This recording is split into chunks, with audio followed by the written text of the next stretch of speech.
This lens cost me £10.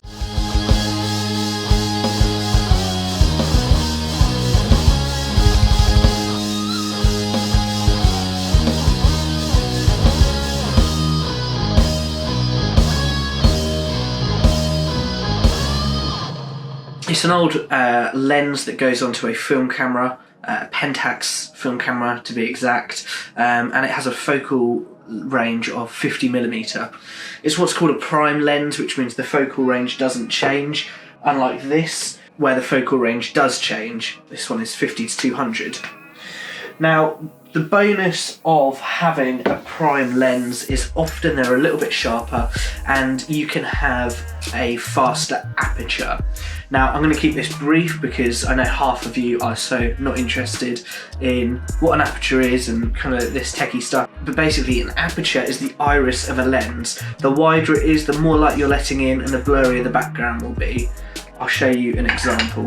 So this would be an aperture wide open, but then you twist the ring and you can see it closing there. Like that, and it has the effect of this.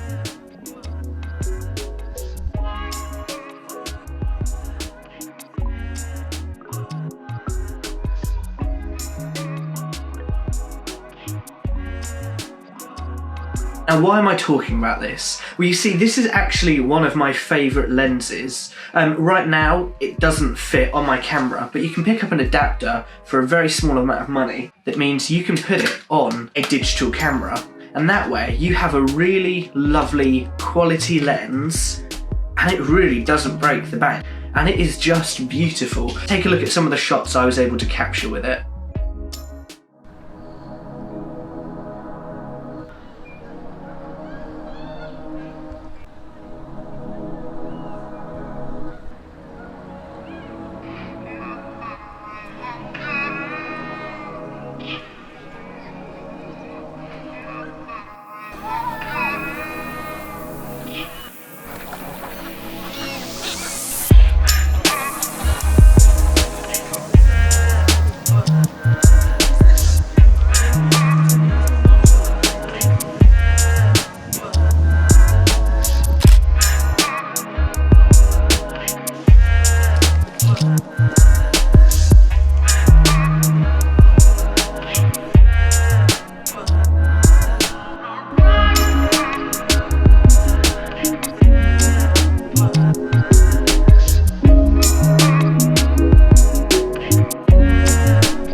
There's loads of kind of advanced specifics around why this lens is able to perform the way it does. If you're interested in the whys and the hows, let me know in the comments and I'll make a video more in depth about that.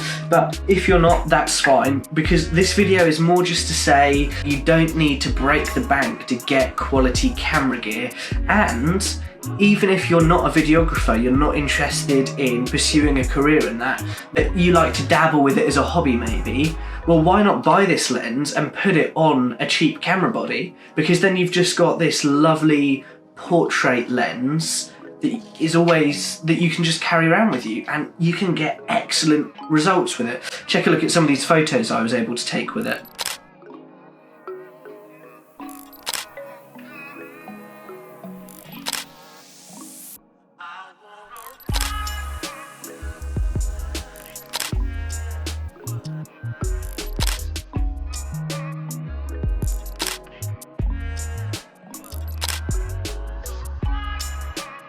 Now, there's some downsides to this lens. It can be quite soft, but overall it's a really quality lens, and I would just so strongly recommend you get it, because even though you might not be able to get it for £10, you can still get it for very, very cheap. As I said, there's so much more detail I would love to go into about why this works as well as it does, but I don't know if this is the video for that, and if you guys would even care about that. So as I said, let me know in the comments if that's something you'd be interested in, and I'll be sure to make a video on that. See you tomorrow.